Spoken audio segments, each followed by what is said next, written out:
Today we are going to be making this beautiful organic whipped shea butter. So here we go. We're going to start out with 2 ounces of organic beeswax, and we're going to follow that with 3 ounces of organic coconut oil.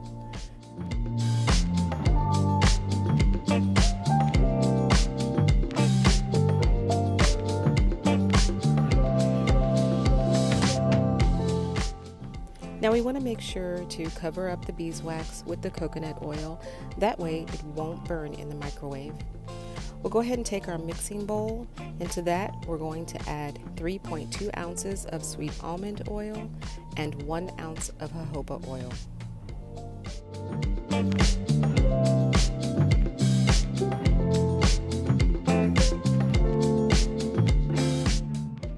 Now we're going to add our organic shea butter. We're going to be using 20 ounces for this recipe.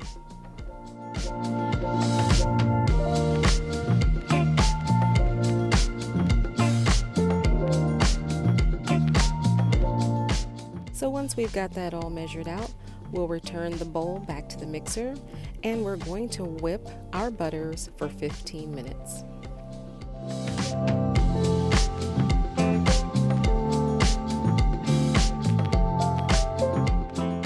While the butters are mixing, we'll go ahead and slowly add in the melted beeswax and coconut oil over those 15 minutes. Now you want to check your temperature of your shea butter mixture, that it doesn't get over 110 degrees.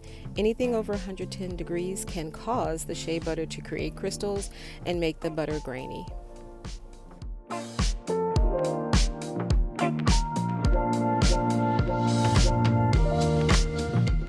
So for this recipe, in our summer watermelon scent, we're going to be adding a little bit of our spicy tomato mica for color. We're also going to add 1 tablespoon of arrowroot powder. That's going to help take away from the excess greasiness of the shea butter, but it won't take away any of its luxurious feel.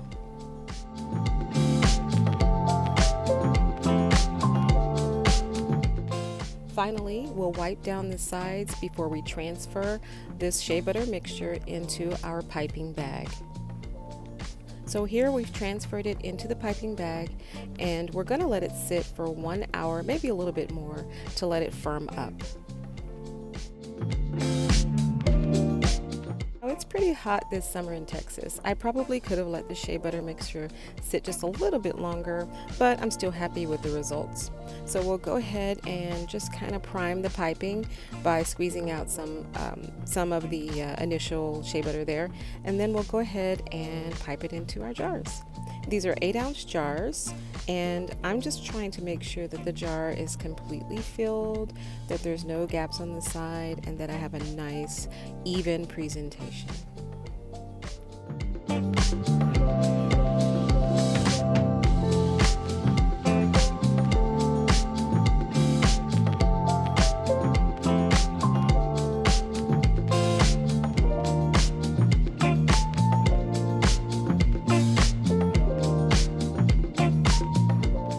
Now here's a tip.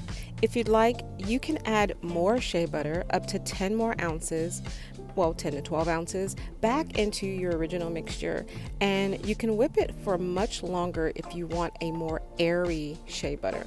I like mine for our business just a little bit dense, and so this is the final result. Now I am going to run out of the mixture for this last jar, and what I noticed is when I went to go fill the piping bag again, the shea butter had stiffened to more of the texture that I would have preferred initially. Nonetheless, it still worked out great and we have a wonderful product. Enjoy making your whipped shea butter. Take care. Stay forever unique and natural.